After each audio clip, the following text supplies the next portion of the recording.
Hey everybody, thank you for joining me for another episode of Unleash Alchemy. I am Tamara Tamu here, your fellow magician, fellow alchemist, bringing you spiritual wisdom on how you can embrace your spiritual mastery and your magic and operate confidently and effortlessly in every single part of your life in your spiritual gifts. All right, welcome. We've got perhaps a triggering topic that we're going to deal with today. We have to deal with it. So a lot of my content is based around the negative effects of religious programming, right? And the reason why I come at it from that angle is because that is part of my life experience. It has been a part of my experience. And I can give you firsthand, as you have already listened to, if you've been around here for a minute, of how religious dogma and indoctrination has affected every single part of my life because it was a part of my identity. All right. And so that's why I come at you from that angle. All right. Also, because religious dogma affects society. A lot of the practices that we see in systems in society, they've gotten it from religion. All right. So if you want to ask me if I think all religion is bad, I'm going to tell you yes, because religion was started to control people. Religion is anti-human preservation. So yes, if you're new here, I'm going to tell you away with religion.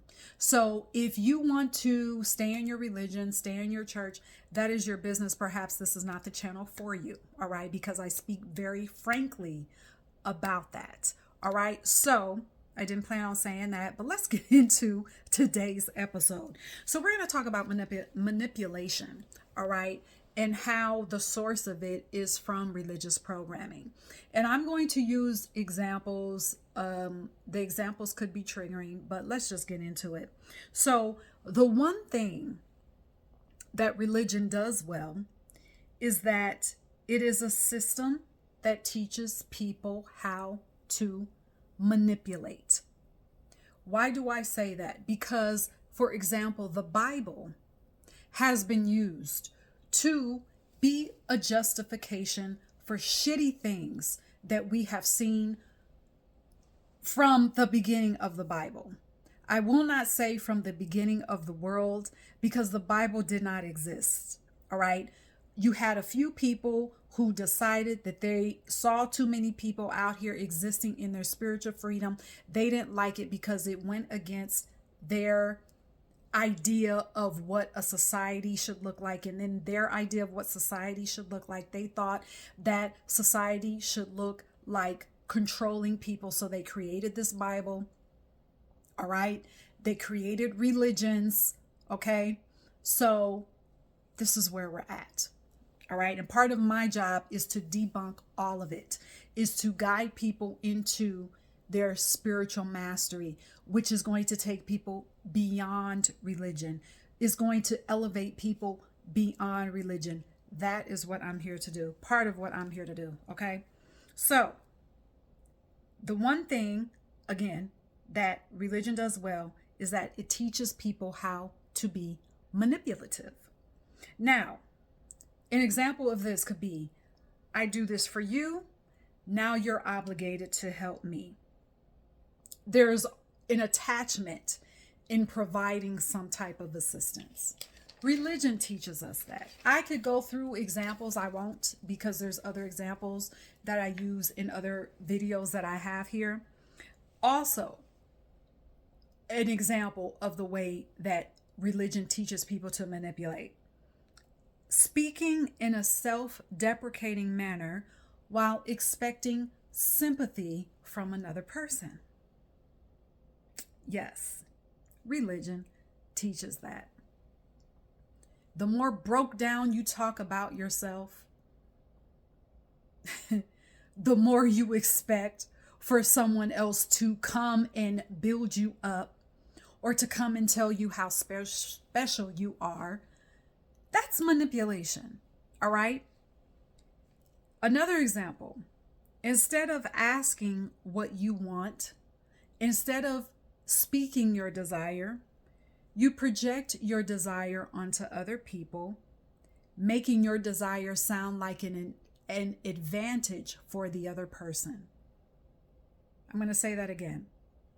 Instead of asking for what you want, instead of making your desire known and making it clear, you project the desire onto other people to make it sound like your desire is an advantage for the other person in order to get that person to buy into exactly what you want without you saying it.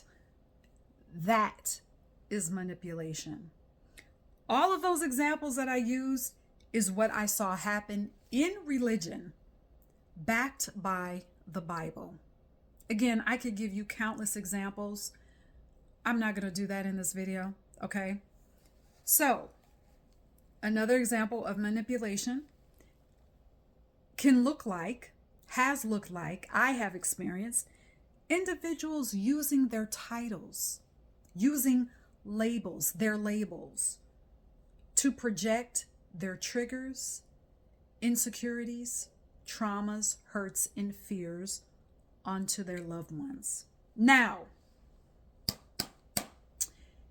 an example of this can be found in the child and the parent relationship. Now, I told you this is going to be triggering. Stick with me here. So, an example of this could be, so you know that dumb scripture that talks about turning the other cheek. The other scripture about honoring, your mother and father so that you can live a long time. Now, both of these scriptures can be used as manipulation tactics when it comes to the child and the parent relationship. All right. It comes up, I'm going to say, in the adult, child, and parent. This can happen when the child is a minor. However, the son or the daughter they don't realize or don't grasp that what is actually happening is manipulation. Okay? So what does this look like? The parent projects. The son and daughter hold back what they need emotionally because they say, well, these are my parents. Meanwhile, the parent is projecting their own trauma, their fears, their worries onto the child to either influence the child to do something or not to do something. That is manipulation. We don't always want to use that word, to use that title, because the word manipulation can sound so harsh. It can sound so mean and sneaky and just really backhanded and awful and evil. And no one wants to look at their loved one in that light. But that's what it is. It is manipulation. Okay?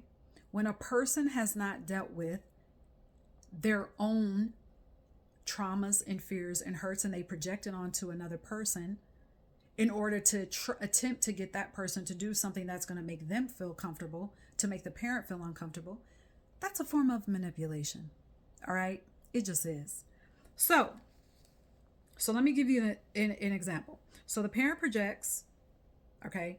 The son and daughter, they hold back what they need emotionally because they just say, oh, well, those are my parents. Or what can happen, the other side of this, the daughter and the son or the son begin to set boundaries by stating exactly what they need and what they desire emotionally, only to be called by the parent or parents disrespectful. And then they bring up the scripture of, remember, you have to honor your mother and father so that you can live a long time. when really the son and the daughter or the daughter is not saying what they're saying to be disrespectful. They're setting boundaries. When any person, I don't care what the relation dynamic is, what that dynamic is, every person has a right to set emotional boundaries, to set boundaries of all kind, of all types, on all levels. Setting boundaries does not equate to being disrespectful at all. All right. So what I want to tell you is this: do not allow other people, and in this case, we're using familial relationships. Do not let people use their titles to manipulate you or limit how you say what you need emotionally. If you don't want to discuss, for example, if you don't want to discuss a topic with your parents, then say that. If energies are being projected onto you, you can say, well, that is not true for me, and make it clear what is true for you. Again, this is going back to you. You're not judging them for their projections. You haven't even called out their projections. You're just saying what's true for you. All right? Now, I brought up in this example, the first thing that I used was that scripture about turning the other cheek. Now, I know I went heavy on the example of using the parent and child relationship because that's easy to see. We can all relate to that. But another example is using the turning the other cheek, which was used as a manipulation factor in the church. And we carry that, whether you're still in the church or not. If you have not pulled, if you're out of the church and you have separated yourself from religious dogma, that turning the other cheek is still can still be operating in your life if you have not pulled the thread on that program, on that harmful and dangerous theology. What can that look like in your life? Turning the other cheek, allowing people to cross all your boundaries and you not say anything, whether it's parent, whether it's a friend, whether it's someone you don't even know.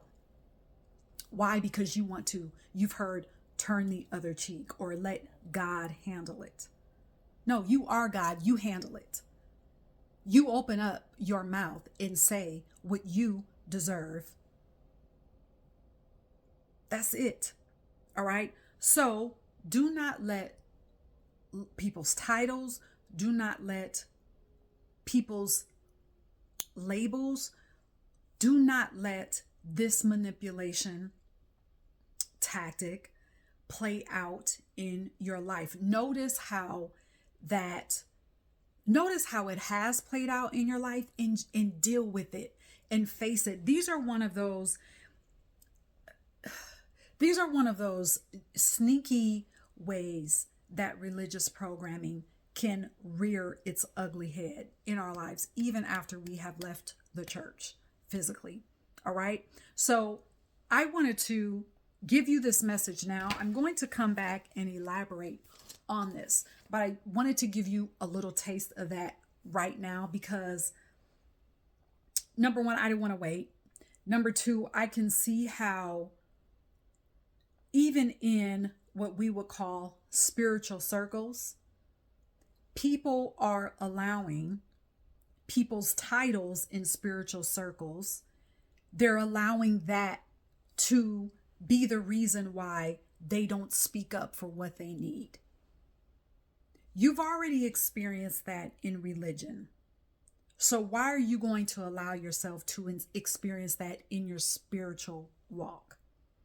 Part of being a spiritual master is speaking up for what you need, is speaking up for what is true for you, voicing it, communicating it. This is why I always say, and I'm done now, I'm talking because more things are coming to my mind. I'm done with the topic. But this is why I always say, as a spiritual person, would it be easy to come into your spiritual mastery and then go off into the mountains somewhere, go what we call off the grid, away from people, not surrounding yourself in community? Yes, it would be. But how do you know that you are really growing in your spiritual mastery? How do you know if you are really elevating in your spirituality if you are not communicating with other people? If you're by yourself, you don't know. Do you really know if you're elevating spiritually? Yes, there will be a time when you are called to be by yourself for a moment. But that is not how we were designed to live. It is not. All right. So, yeah, I wanted to give you that piece, and I will come back with another video to elaborate more. But do not allow people to use their titles to manipulate you. Period. You're a spiritual master. You're sovereign person. You're a sovereign. You are now operating in your sovereign identity. Manipulation is not allowed. Period. Okay? So that is all for today's episode. If you have any questions about this video, ask me. Put it in the comments. Okay? And if you are looking for more one-on-one support, to sign up to book a call with me is in the link in the description box. All right? Do it today. Don't wait. In your year out, operating fully in your spiritual gifts, gift that to yourself. All right. So until next time, cheers.